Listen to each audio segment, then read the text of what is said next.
에베소서 6장 13절에서 17절 말씀입니다. 제가 봉독합니다. 그러므로 하나님의 전신갑주를 취하라.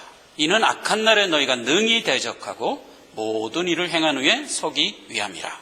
그런즉 서서 진리로 너희 허리띠를 띠고 의의 흉배를 붙이고 평안의 복음에 예비한 것으로 신을 신고 모든 것 위에 믿음의 방패를 가지고 이로써 능히 악한 자의 모든 화전을 소멸하고 구원의 투구와 성령의 검 곧 하나님의 말씀을 가지라. 이 말씀을 중심으로 해서 평안의 복음에 예비한 신이라는 제목을 가지고 은혜를 받도록 하겠습니다. 자, 오늘 이 제목에서 나와 있는 말씀 그대로 우리가 전신갑주 중에서 지금 세 번째를 살펴보고 있는데 신을 신었다는 겁니다. 그런데 그 신이 복음으로 예비한 신을 신었단 말이죠. 그리고 이제 그 앞에 수식어 하나가 딱 붙어 있어요. 근데 이제 그게 평안에 이렇게 되어 있습니다. 자, 이 제목을 가지고 우리가 이제 말씀을 살펴봐야 됩니다. 복음의 신을 신었는데 평안의 복음에 예비한 신을 신었습니다. 근데 이 평안에라는 말이 복음을 수식하는 말이 아닙니다. 복음으로 예비한 신을 수식하는 말입니다. 이 전체 문장을 수식하는 겁니다. 즉 무슨 얘기냐면 신 그랬을 때 무엇에 대한 상징이냐면 행한다의 상징입니다. 그것은 이제 신앙적으로 얘기하면 행한다보다 더 확실한 표현이 뭐냐면 산다라는 뜻입니다. 산다. 근데 우리가 살아가는 것 자체가 신앙적으로 행함입니다. 믿음을 주어서 살아가게 하거든요. 이게 살아가는 그 자체가 행함이에요. 그걸 신이라고 표현한 겁니다. 신발. 그러니까 신발이라는 거는 우리가 이제 집에서 이렇게 릴렉스하게 앉아있을 때 신는 게 아니잖아요. 이제 어디 외출을 한다든가 어떤 목적을 가지고 어딜 갈 때 신는 거잖아요. 이제 그런 의미에서 신이 된 겁니다. 그러니까 모든 신자가 성화의 삶을 내 수한 동안에 살아내는 것, 이게 신이라고요. 근데 그렇게 살아내는 게 어떤 모습으로 사냐? 하나님이 내게 준 복음을 들고 사는 삶을 산다 이거예요. 그런 의미예요. 자, 그래서 이 얘기를 우리가 이해를 하면 어떤 식으로 자꾸 이해를 하려고 그러냐면, 그러니까 하나님이 준 복음 말씀 들고 나가서 그냥 막 전파해, 그런 의미가 아닌 거예요. 물론 그렇게 하지 말라는 게 아니에요. 우리가 사람 만나면 예수 믿으세요, 이렇게 이제 우리가 전해야지요. 그러나 여기서 얘기하는 평안의 복음으로 예비한 신은 그거를 강조하기 위해서 우리에게 준 말이 아니에요. 왜 그러냐 하면 지금 전신갑주 중에서 6가지 명제를 우리에게 얘기해 줄 때 대전제가 뭐였죠? 바로 그 전절이에요. 바로 그 전절을 제가 읽어보면 이렇게 되어 있어요. 우리의 씨름은 혈과 육에 대한 것이 아니오 정사와 권세와 이 어둠의 세상 주관자들과 하늘에 있는 악한 영들에 대함이라. 그리고 이어지는 게 뭐예요? 그러므로 하나님의 전신갑주를 취하라. 그러므로 하나님이 내게 신겨준 신을 신어라, 이 얘기잖아요. 그렇게 신고 이 악한 날에 너희가 대적하고 모든 것을 행한 후에 하나님 앞에 서기 위함이란 말이에요. 그러니까 우리가 신을 신고 있는 것은 내게 허락한 삶을 살아내고 하나님 앞에 서라는 얘기거든요. 그런 의미예요. 그렇게 큰 틀에서 포괄적으로 받아야 돼요. 이걸 얕게 받으면 안 돼요. 얕게 받으면 어떻게 되냐면 만나는 사람마다 예수 믿으세요, 예수 믿어야 돼, 이러고 다니라는 얘기로 지금 이 얘기를 준 게 아니라고요. 무겁게 준 거예요. 이걸 너희 삶 자체가 마귀가 장악하고 있는 이 약한 세상을 통과해 나가면서 내가 내게 준 복음을 드러내면서, 이런 의미예요. 내가 내게 허락한 삶을 다 살고 내 앞에 서라 이거예요. 그렇게 명하는 명이에요 이게. 그러니까 이걸 얕게 받으면 안 됩니다. 얕게 받으면, 그러니까 이제 우리가 지금까지 흔히 들었던 말씀대로 전파해야 돼, 전도해야 돼, 이렇게 받으면 안 되는 거예요. 그렇다고 전도하지 말라는 게 아니라, 전도라는 것은, 말로 하는 것은 가장 약한 방법이에요. 가장 강한 방법이 뭐냐? 살아내는 거예요. 어떻게 살아내냐? 하나님이 내게 준 믿음, 복음, 이 자체란 말이야. 내 덩어리가, 내가 그 덩어리로 살아란 말이에요. 그게 가장 강력한 전도예요. 그렇게 살아내라는 명예예요. 그러니까 이제 이 전제가 악한 세상을 통과해라고 명하면서 준, 말하자면 전신갑주 중에 하나다라는 걸 잊지 말란 말이에요. 이 얘기가 로마서 12장 1절 2절에 아주 분명하게 기록되어 있는 것을 우리가 확인하면서 보시면 더 분명합니다. 제가 읽습니다. 로마서 12장 1절 2절은 신앙 연조가 좀 웬만큼 되신 분들은 다 외는 구절입니다. 이게 아주 익숙한 구절인가 들으면 되겠습니다. 그러므로 형제들아, 내가 하나님의 모든 자비하심으로 너희를 권하노니 너희 몸을 하나님이 기뻐하시는 거룩한 산 제물로 드리라. 이는 너희의 드릴 영적 예배니라.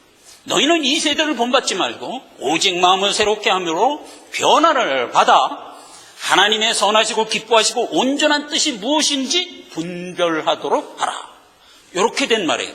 그러니까 너희 몸을 하나님이 기뻐하는 산 제물로 드리라라는 말이 무슨 말이냐면 내가 내게 준 삶으로 하나님께 영광을 돌리라, 이 소리예요. 몸을 드리라 그러니까 막 어떤 사람들은요 이걸 잘못 이해해가지고 몸을 막 괴롭혀. 옛날에 그랬어요. 여러분, 루터교를 창시한 루터가 깨닫기 전까지 그 난리를 치면서 신앙생활을 했다는 거 아닙니까? 신발에다가 콩을 서너 알씩 넣고 하루 종일 다니는 거예요. 이게 몸을 괴롭히는 거예요. 몸으로 산제사 드리려니까 그렇게 하는 건 줄 알고. 그리고 그것도 부족해서 무릎으로 높은 사다리를 저 담장 끝에 세워놓고 무릎으로 사다리를 올라가. 그 아픈 걸 참고 올라가는 거야. 올라갔다 또 무릎으로 내려와. 그 아픈 걸 참으면서 그러면서 신앙생활을 했단 말이에요. 그러다가 하나님이 영안 탁 열어주고 이놈아 너 왜 그 헛된 짓을 하느냐 딱 깨닫게 해줘서 그만 깨닫고 그 큰 종교개혁을 일으킨 거 아니에요. 이렇게 된다니까요. 그리고 모든 이단은요 한결같은 그 모습이 뭐냐면 몸을 괴롭혀요. 여러분 엘리야 시절에 갈멜산 전투 여러분 성경에서 보세요. 그 바알 선지자들이 응답받기 위해서 한 짓이 뭐예요? 칼과 창으로 자기 몸을 해하면서 그랬더라 이렇게 돼 있잖아요. 그런 게 아니란 말이에요. 너희 몸을 산 제사로 하나님께 드리라라는 말은 내가 너희에게 허락한 수한을 믿음 갖고 사는 것으로 영광을 드리라라는 말이에요. 꼭 이 말은 오해해서 들으시면 안 돼요. 딱 이 말이 지금 오늘 전신갑주 중에서 복음의 신을 신고 라는 말과 동일한 말인 거예요. 우리가 복음의 신을 신었다 하는 것은 복음은 마가복음 1장 1절에 뭐라고 돼 있어요? 예수 그리스도라고 돼 있어요. 의가 없어요. 그냥 예수 그리스도 복음의 시작이라는 말이에요. 그러니까 복음은 예수 그리스도예요. 그러니까 그 예수 그리스도가 내 안에 지금 함께 있잖아요. 그리스도가 머리고 내가 거기에 붙은 몸이잖아요. 한 몸이 된 그 상태로 내가 내게 허락한 삶을 살아내라 이거예요. 그 얘기. 그래서 이제 마태복음에 가면 우리의 그 신앙의 정체성에 대해서 여러 측면에서 얘기한 것들이 많이 나오는데 몇 가지 소개해 볼까요? 마태복음 5장 14절에 보면 이런 식으로 소개한 장면이 나옵니다. 너희는 세상의 빛이라. 산 위에 있는 동네가 숨기우지 못할 것이요 사람이 등불을 켜서 말 아래 두지 아니하고 등경 위에 두나니 이러므로 집안 모든 사람에게 빛이 내느니라. 이같이 너희 빛을 사람 앞에 비치게 하여 저희로 너의 착한 행실을 보고 하늘에 계신 하나님께 영광을 돌리게 하라 이에요. 이게 자 등불의 비유를 하면서 뭐라고 얘기했어요? 동네가 이렇게 있습니다. 이스라엘은 산악 지역이 많아요. 우리 이스라엘 지역이 아닌 다른 모든 지구촌에 가면 모든 동네는 이 저지에 있어요. 언제나 그렇게 돼 있어요. 저지에. 그래서 이제 땅이 이렇게 있을 때 좀 이렇게 뇌가 깬 사람들은 땅을 어느 땅을 사냐? 늘 저지를 사는 거예요. 저지. 그러면 이제 나중에 거기가 개발이 돼요. 뭐 시장터가 되든가 뭐 집터가 되든가 이렇게 개발이 돼요. 이게 산 꼭대기에 땅을 사면 그 개발이 늦어져요. 그래서 늘 저지에 있어요. 근데 이스라엘 산악지대에다 너무 많으니까 동네가 뭐 저지 찾고 자시고 할 게 없어요. 그냥 터만 있으면 집을 져야 되니까 산 꼭대기 위에 동네들이 많아요. 그럼 그 얘기를 하는 거예요. 지금 산 꼭대기에 있는 동네를 무슨 재주로 숨기냔 말이에요. 그냥 드러나는 거지. 마치 너희가 그런 존재다 이거예요. 내가 네게 허락해 주신 복음을 네가 안고 살아가면 너를 숨길 방법이 없다는 거예요. 그냥 드러나게 돼 있다는 거예요. 그게 너희 정체성이라는 겁니다. 어디 가면 예수 믿는다는 걸 숨기고 싶을 때가 여러분 혹이 있잖아요. 그러지 말라는 겁니다. 언제 어디서든지 누구 앞에서든지 내가 예수 믿는다는 사실 자체에 대하여 숨기지 말고 드러내야 되는 거예요. 뭐 일부러 드러낼 건 아니에요. 우리가 가지고 있는 신앙 자체가 그것을 드러내고 있어요. 그렇게 드러내라는 겁니다. 그 다음 얘기가 뭐예요? 등을 켰어요. 등을 켜면 말 아래 두는 사람이 이 세상에 어디 있어요? 등을 켰으면 마땅히 어디다 놔요? 등경 위에 놓잖아요. 그래서 이제 비치게 하잖아요. 그러니까 너희가 바로 그런 존재다. 이제 세상에 등경 위에 불 켜진 등불이다. 그러니까 너희가. 그러니까 우리를 봄으로써 누굴 본다? 예수를 보라. 이런 얘기예요.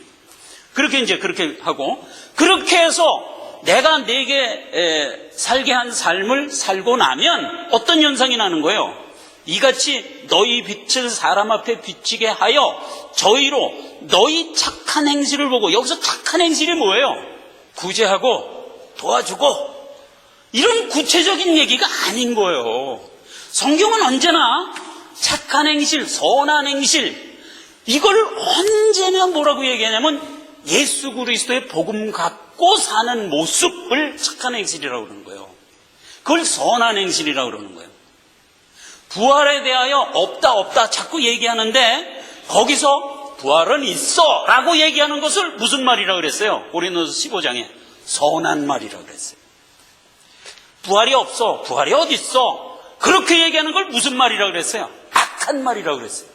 그렇게 대비하는 거니까 언제나 성경은 선하냐 악하냐의 대비가 하나님의 말씀 안에 있는 말과 행동이냐 아니냐로 구분이 되는 거지, 우리 인간이 살아가고 있는 삶 속에서 나타나는 어떤 것들을 가지고 얘기하는 선과 악의 얘기가 아닌 것을 언제나 우리가 전제로 알고 있어야 돼요. 큰 기본 틀로 알고 있어야 돼요. 세상에는 그 선한 행실을 하라는 교훈이 세상 교훈 안에 있어요. 그렇죠? 이웃을 위하여 봉사하라. 아침에 일어나면 앞마당 쓸을 때 우리 집, 네 집 앞만 쓸지 말고 옆집도 좀, 그 옆집도 좀 이렇게 두루두루 좀 쓸어라. 이런 식으로 교육하잖아요. 이게 세상 교훈이죠. 그런 걸 착한 행실이라 라고 얘기하는 거예요. 그런 거는 당연한 상식인 거예요. 뭘 그런 것까지 성경에서 얘기를 하냔 말이에요. 성경은 바빠요. 그런 거 얘기할 책이 아니라고. 선하게 살아라, 착하게 살아라, 뭐 인텔리전스하고 뭐 에티켓 지키면서 살아라는 것은 성경 밖에 있는 수많은 교훈에서도 얼마든지 찾을 수 있는 거예요. 그거 굳이 성경에 있는 이렇게 바쁜 책이에요, 이거는. 그러니까 여기에는 선이냐 악이냐를 구분할 때 가장 높이 있는 큰 틀에서 언제나 구분하는 거예요. 그러니까 그걸 언제나 우리가 착각하면 돼요. 여기서 착한 행실을 보고라는 얘기는 네가 가지고 있는 복음 분명히 들고 살아간 그 너희의 삶을 보고 이런 뜻이에요. 보고 어떻게 하라는 거예요? 다른 사람들이 저 사람 말이야 참 시종여일하게 믿음 갖고 있는데 참 대단한 사람이야, 이렇게 얘기하도록 만들라 이거예요. 그게 뭐예요? 저들로 하여금 하나님께 영광을 돌리게 하라란 말이에요. 그리고 사실 그게 쌓이면 그게 전도라고요. 그게 전도죠. 그 얘기를 하는 거예요. 우리에 대한 정체성을 그렇게 얘기하는 겁니다. 가장 비근한 이렇게 산 사람의 가장 모델이 될 만한 사람이 아브라함이죠. 아브라함 보세요. 아브라함을 처음에 부를 때 하나님이 어떻게 부르냐면 갈대아 우르에서 뭐 정신없이 세상 일에 몰두하면서 살고 있는 아브라함에게 하나님이 툭 나타났어요. 너 내가 지시할 땅으로 가. 딱 잃어버린 거예요. 근데 그 어미가 얼마나 크고 무서웠는지 아브라함이 당신 도대체 누구요? 거기가 어딘데 가라고 합니까? 뭐 등등의 질문을 한마디도 못했어요. 아브라함이 믿음이 있어서 그런 게 아니에요. 눌린 거예요. 예, 하나님의 권위와 능력에 그냥 팍 눌려가지고 갈 바를 알지 못하고 가란 말이죠. 알았어요. 그러고 그냥 간 거예요. 이게 신앙인의 말하자면 우리가 본받아야 될 모습이라는 거예요. 뭐에 대하여? 하나님이 말씀하시면 이 말이에요. 갈 바를 알지 못하고 가는 거예요. 그게 이제 태도예요. 그게 아브라함이 그렇게 살아요. 그렇게 살아서 두 번의 지시를 받는데 큰 지시를 받죠. 그 한 번의 지시는 갈대우르에서 아주 희낙낙하면서 살 때 떠나. 그러니까 그냥 짐 싸들고 그냥 떠났어요. 그 한 번이고, 또 한 번은 그렇게 해서 신앙 잘 갖고 사는데 어느 날 너 아들 있지? 예, 100세의 아들을 줬어요. 이삭을. 얼마나 귀한 아들이에요. 걔 데리고 가서 저 모리아 산에 가서 나한테 번제로 바쳐. 그러니까 그냥 아브라함이 이삭아 나하고 어디 좀 가자.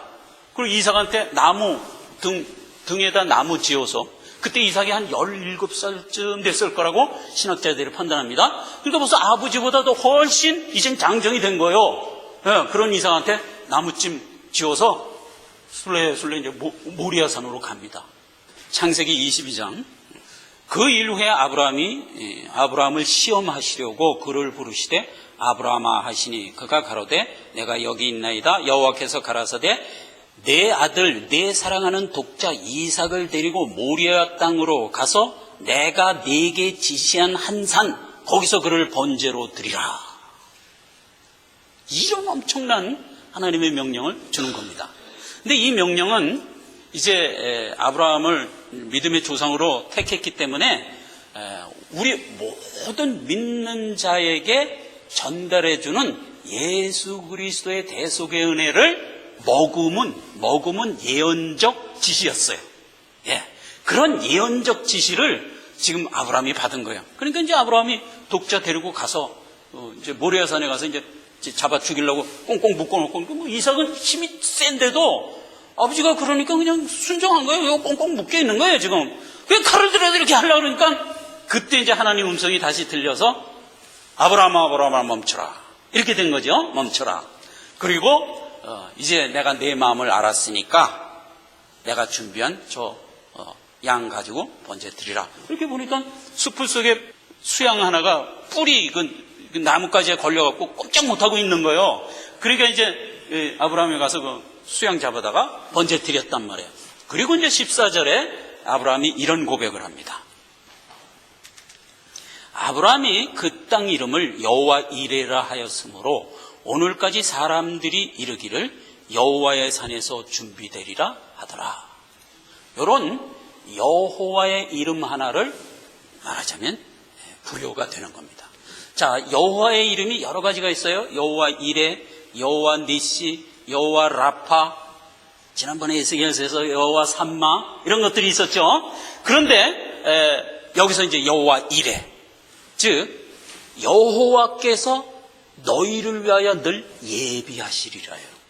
그러니까 우리가 살아가는 삶 모든 자체는요, 여호와가 예비한 대로 우리가 말하자면 인도하여 살아가는 거예요. 그러니까 우리가 안심할 수가 있는 거예요. 그 엄청난 전능하신 하나님의 장중에서 우리가 살아가고 있다는 겁니다. 그러나 외형적으로는 어떤 모습이냐? 악한 세상을 통과하는 모습으로 이제 우리에게 명하는 거죠. 그걸 아브라함이 깨닫습니다. 바로 우리가 그렇게 살라는 거예요. 그래서 아브라함은요, 평생 자기가 살아가면서 하나님의 지시를 언제든지 한마디 대꾸를 할 틈을 주지 못한 채, 기회를 잡지 못한 채 그 자기 삶을 살아갑니다.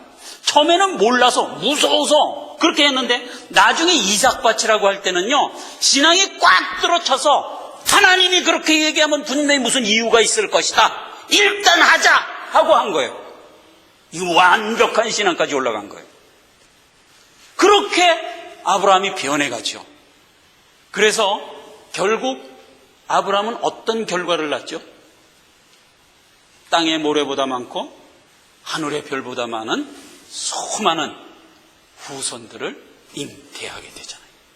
그런 결과를 낳는 거예요. 우리 보고 이제 그 걸음을 걸어라는 겁니다. 자, 이런 복음을 가진 이제 우리의 모습을 하나님이 이제 요구를 하고 있는데, 이런 복음을 가진 우리의 모습에는 두 가지 성정이 우리에게 부여된 것을 우리가 확인해야 됩니다. 그 하나는, 복음을 갖고 있는 모든 하나님의 성도는 철장 권세를 가진 자들입니다. 이걸 잊지 마시란 말이에요. 철장 권세를 가졌어요. 자, 철장 권세를 가졌다는 것은 누구를 비유해서 한 얘기였죠? 예수 그리스도를 비유해서 했어요.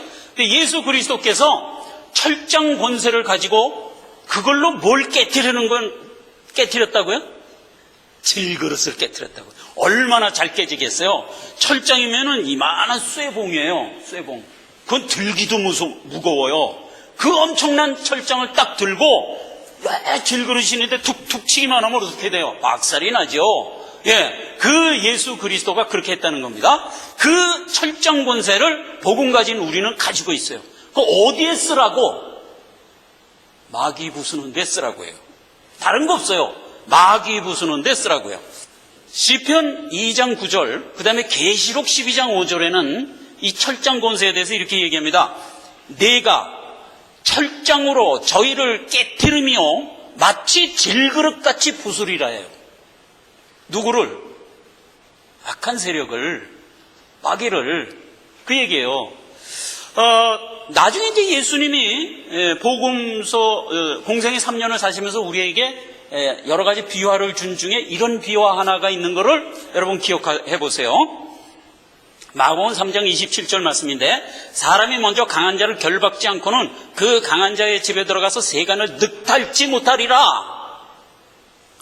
결박한 후에야 그 집을 늑탈하리라. 이런 예화를 하나 들려줬어요. 자, 생각해 보세요. 이건 당연한 얘기예요.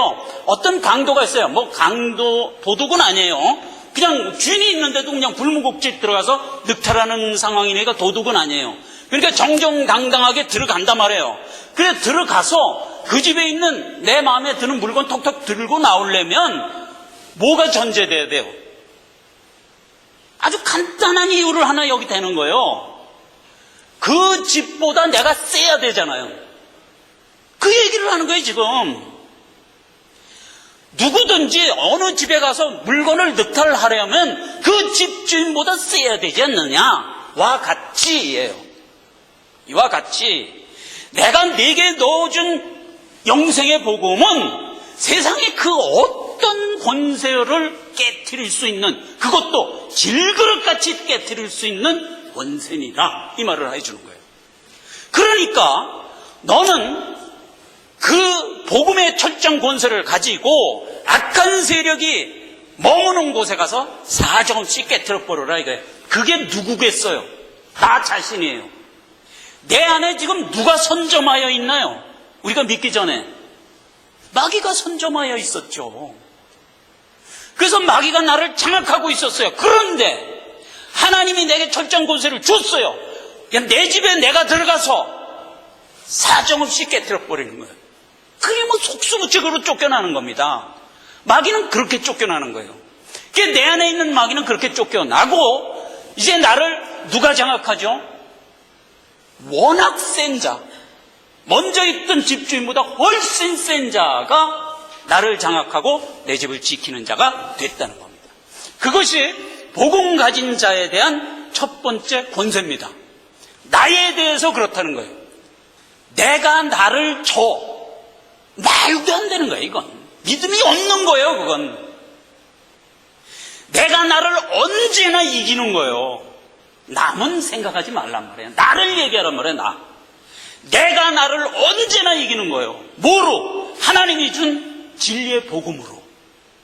내 안에 어떤 잡생각이 있고, 불경스러운 생각이 있고, 뭐 신앙과 관련이 없는 나쁜 생각들이 얼마든지 있어요.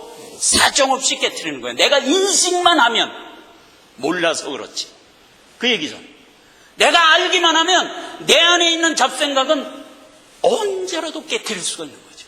그러니까 마귀는 내 안에 들어왔다가도 그냥 뭐 사정없이 그냥 깨트림을 당하고 쫓겨나고 이러는 거예요. 우리는 그래서 내가 나 자신을 지킬 수가 있는 거예요. 왜지요? 하나님이 내게 준 복음은 철장 권세니까. 그 누구도 이길 수 없는 권세니까. 그 자부심을 가지란 말이에요. 네, 그게 이제 하나고, 또 두 번째가 있어요. 지금 이 제목에서 앞에 평안해라는 수식어가 하나 있었죠? 그 부분이에요. 평안해. 그 평안해는 뭐에 대한 수식어라고요? 복음에 대한 수식어가 아니에요. 지금 읽기는 이렇게 읽어요. 평안의 복음으로 예비한 신, 그러니까 복음은 복음인데 평안의 복음이다, 이렇게 이해한단 말이에요. 지금 이 문장은 그렇게 안 돼 있어요. 복음으로 예비한 신이라는 분사 그 전체를 수식하는 말이에요. 평안해가. 그러니까 나에게 넣어준 이 복음은 내 자신에게는 철장 권세고 세상에게는 평안의 모습이에요. 그 두 가지 권세를 우리에게 준 거예요. 이게 평강의 왕이에요. 그래서 예수님이 공생의 3년을 어떤 모습으로 사셨죠? 두 가지 모습으로 사셨어요. 악한 세력은 사정없이 철장 권세로 깨뜨려 버리고, 그리고 수많은 사람들에게는 언제나 강포하지 아니하고 들레지 아니하고 털 깎는 자 앞에서 잠잠한 양 같은 모습으로 사셨어요. 십자가 못 박혀 죽으실 때 어떤 모습이었어요? 말을 안 했어요. 변명을 안 했어요. 그런 모습인 거예요. 그 모습을 우리에게 이제 주신 겁니다. 그 예를 들어서 이런 겁니다.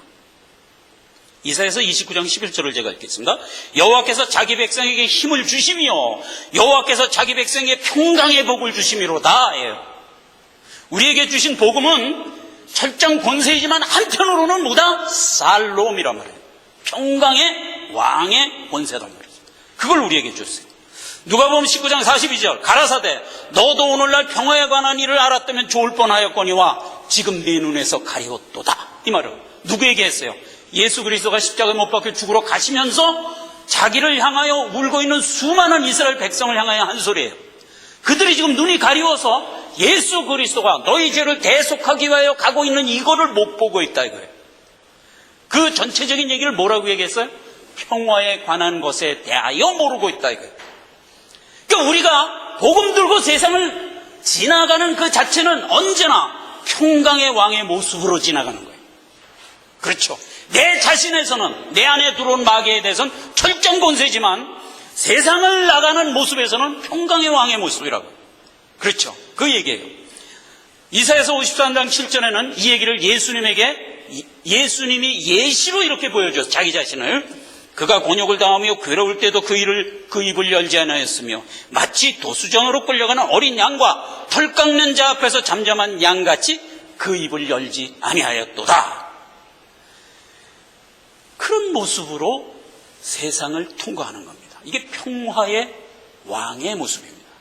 수많은 믿음의 선진들이 이 모습을 우리에게 보여줬어요.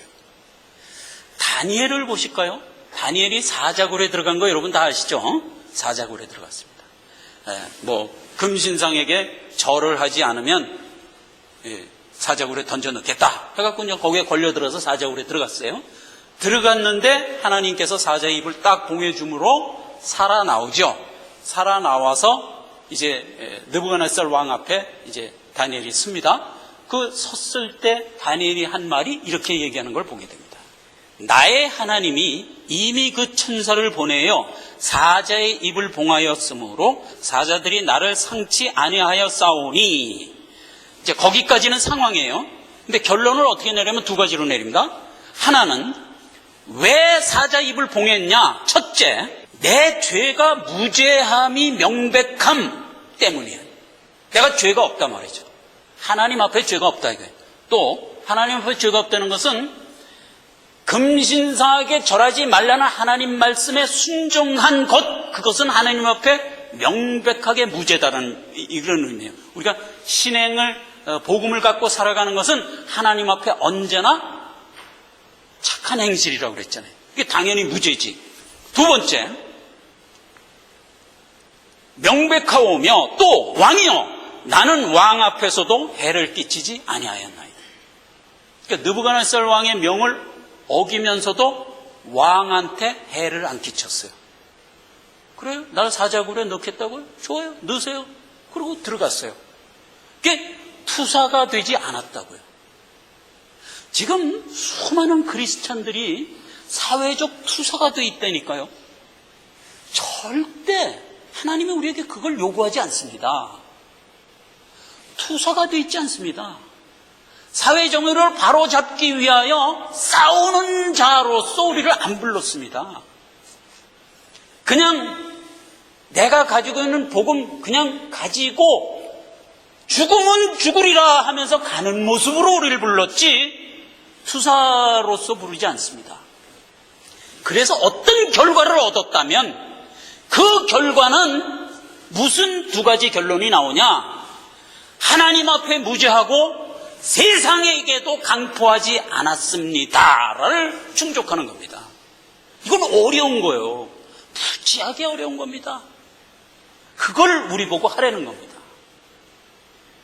세상이 나에게 어떤 위해를 가하고 말도 하지 않는 것으로 나에게 어떤 어택을 해올 때 내가 거기에 반항하지 않고 다만 내게 주신 복음만 들고 죽으면 죽으리라 하고 나가는 모습을 우리에게 요구하고 있는데 이건 정말 어려운 겁니다. 그걸 우리에게 요구하는 겁니다. 그러면 어떤 결론이 나올까요? 주기철 목사처럼 죽을 수도 있어요. 지금 이 다니엘처럼 모든 것이 잘 하나님이 챙겨줘서 살 수도 있어요. 그러나 우리는 거기에 전혀 상관하지 않고 죽으면 죽으리라 하고 나가는 거예요. 그래서 만약 내가 살아났다면 여기 다니엘처럼 이런 고백을 하는 거예요. 내가 세상에게도 강포하지 않았고 하나님에게도 무죄했습니다 라는 두 원칙을 나는 지킨 자가 되는 거예요. 그걸 복음 가진 자가 그렇게 살라고 명하는 겁니다. 자, 사드락과 메삭과 아벳느고 예를 봐도 똑같아요. 금신상에게 절을 안 했다는 죄목으로 지금 풀무불 속에 던져놓았잖아요. 그때 사드락과 메삭과 아벳느고, 말하자면 하나냐, 미사엘, 아사랴가 그 왕 앞에서 한 고백이 뭐예요? 왕이요, 나는 절대로 금신상한테 절할 수 없습니다. 그런데 하나님이 나를 풀무불 속에서 죽일지 살릴지 나는 모릅니다. 그래서 나는 그리 아니하실지라도, 하나님이 나를 구해주지 아니하실지라도 나는 왕의 명을 따를 수 없나이다. 그리고 그냥 순순히 불로 들어가 버렸어요. 그 얘기예요. 지금 그리 아니하실지라도 왕이요, 우리가 왕의 신들을 섬기지도 아니하고 왕이 세우신 금신상에게 절을 하지도 아니할 줄을 아옵소서. 그러고 들어간 거예요. 그러니까 우리는 세상에 대하여 우리가 가지고 있는 복음을 들고 투사 노릇은 절대로 하나님이 허용하지 않습니다. 어떤 모습으로? 다만 평화의 왕의 모습으로만 그걸 들고 통과하도록 요구하는 겁니다. 이건 굉장히 어렵습니다. 그래서 여러분, 이 어려운 것, 제일 쉬운 건 뭐예요? 내 안에 있는 마귀 철장으로 깨트리는, 이건 무지하게 쉬운 거예요. 생각해 보세요. 내가 내 마음에 있는 것 내 마음으로 정리하겠다는데 누가 말려? 이건 너무 쉬운 거예요. 진짜 어려운 건 어딨냐? 평화의 왕으로 세상 통과하라는, 이게 어려운 거예요. 그걸 우리에게 명하는 겁니다. 1 더하기 1은 얼마지? 이렇게 묻는 거는 지금 유치원에서 막 국민학교 들어가려는 애한테 묻는 질문이에요. 그죠? 그러면 뭐 깨땅깨땅하다 하고 대답하면 아이고 이쁘다 이쁘다 그러고 칭찬해 준단 말이에요. 그런데 2x 플러스 3x 루트 3 분의 2x 뭐 어쩌고 뭐 시그마 어쩌고는 뭐지? 이렇게 묻는 거는 실력이 대단한 사람에게 묻는 거예요. 안 그래요? 지금 우리에게 뭘 물고 있어요? 아주 고차원적인 질문 하나를 우리에게 던져주고 그대로 행하라고 했어요. 우리 얼마나 높은 자들이에요 지금. 세상 살 때 평강의 왕으로 통과해라 이렇게 우리에게 요구하면 우리를 지금 얼마나 크게 대우하고 있는 거예요. 이건 정말 감히 할 수 없는 일을 우리 보고 하라는 거예요. 그렇게 요구하고 있는 것입니다. 바울과 스데반 볼까요? 이렇게 결론은 하나님의 명 지키면서 복음 들고 살다가 세상이 어떻게 그만 부러져서 죽습니다. 누가? 스데반이. 죽으면서 스데반이 한 모습 볼까요? 무릎을 꿇고 크게 불러 가로되 주여 이 죄를 저들에게 돌리지 마옵소서. 이 말을 하고 자니라. 이게 스데반이에요. 이 말을 하고 자니라. 이 말은 원래 누가 했던 말이죠? 예수 그리스도가 십자가에 못 박혀 죽으시면서 그 밑에 있는 백성들을 향하여 가상치론 중에 한 말이에요. 아버지여 저들을 사하소서 저들이 알지 못함이니이다. 예수님이 그렇게 얘기하고 죽으셨어요. 끝까지 예수님은 죽으면서도 평강의 왕의 모습을 견지하고 죽으셨어요. 그거 그대로 스데반이 받아서 자기가 돌에 맞아 죽으면서 자기를 향해 돌을 던지는 그를 향하여 스데반이 한 말이에요. 딱 예수님 닮았잖아요. 주여 저들을 사하소서 저들이 알지 못함이니이다. 결국 그 끝에 돌 던졌던 사람 하나가 회심하여 누가 되죠? 사도 바울이 되잖아요. 오늘 우리가 읽는 이 성경을 쓴 사도 바울이 거기서 나오잖아요. 평강의 왕으로 우리가 이 땅을 살아가면 말하자면 하나님의 귀한 권속들, 아라리 숨어있는 권속들이 우리를 보고 드러나서 하나님께 영광을 돌리는 역사가 있게 된단 말이에요. 이 어려운 일을 우리 보고 하라는 겁니다. 예수 믿으세요. 예수 믿으세요. 해서 전도가 되는 것은 아니라고요. 우리가 살아가는 한 걸음 한 걸음의 발걸음이 내 자신에게는 철장곳에 가진 자, 세상에게는 평강의 왕의 모습으로 살아낼 때 나타나는 결과들이라고. 그리고 우리는 하나님 앞에 금갈대가 돼서 설 수밖에 없는 자가 되는 거예요. 동일한 얘기를 사도 바울은 뭐라고 얘기했어요? 엄청난 핍박을 받죠. 그 복음을 증거하면서 살아가는 그 삶의 여정이 그 자체가 아주 그냥 막 지옥과 같은 삶을 하죠.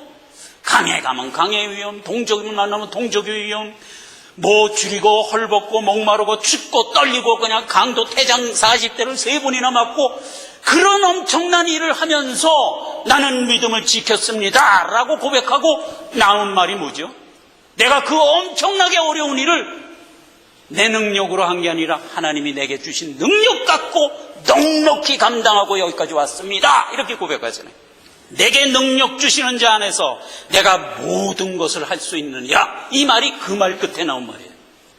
이거를 이단들이 잘못 해석해갖고 뭐 이적이나 행하고 뭐 신유의 역사 해갖고 병이나 고치고 하는 그런 능력으로 잘못 이해하고 그렇게 가르치는 잘못된 교인들이 있어요. 그러나 아니요, 하나님이 주신 능력, 철장 권세, 그 다음에 평강의 왕의 권세, 이거 갖고 하나님이 나에게 허락한 삶을 넉넉히 살 수 있다라는 고백이에요. 우리가 이 고백 우리도 갖고 우리에게 허락한 이 삶입니다. 우리가 지금 평화의 때를 살고 있어요. 그래서 하나님이 주신 복음 들고 나가도 이렇게 큰 환난 속에 없이 살아가는 사실 때에 우리를 불렀어요.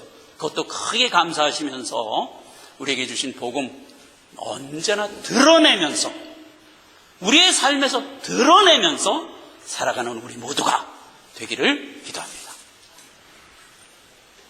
하나님 은혜를 감사드립니다. 복음으로 예비한 신을 우리 삶이라고 말씀해 주셨습니다. 우리가 하나님이 주신 이 귀한 그리스도를 품고 이 땅을 살아갑니다. 살아가는 가운데 우리를 통하여, 우리의 발걸음을 통하여 그리스도가 빛으로 드러나게 하옵소서. 이를 위하여 우리에게 2가지 권세를 주셨사오니 우리가 그 2 권세에 의지하여 죽든지 살든지 이 길을 힘차게 가는 자들 다 되게 하여 주옵소서. 예수님의 이름으로 기도했습니다. 아멘. 다 함께 일어나셔서 찬송가 276장입니다.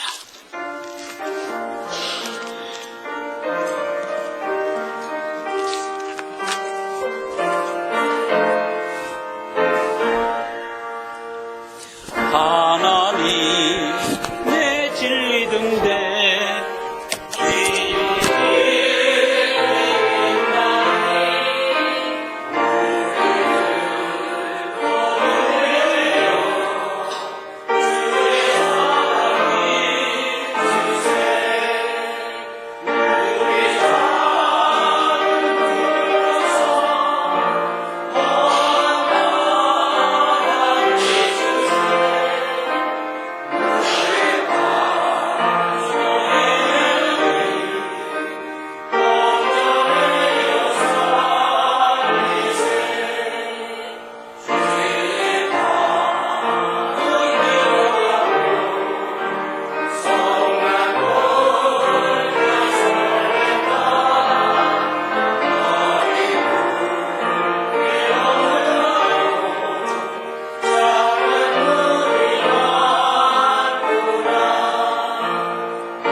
아버지의 극진하신 사랑하심과 우리 안에 내주하시며 우리에게 감화 주시고 깨닫게 해주시고 또한 능력 주셔서 이 길을 걷게 하시는 성령님의 은혜, 오늘 하나님이 우리에게 덧입혀주신 복음의 신을 신고 우리의 삶을 잘 살아 하나님의 빛을 드러내기로 작정하고 돌아오는 주의 귀한 권속들과 그의 가족과 또 성화의 모든 삶의 여정 가운데 영원히 함께 있을지어다.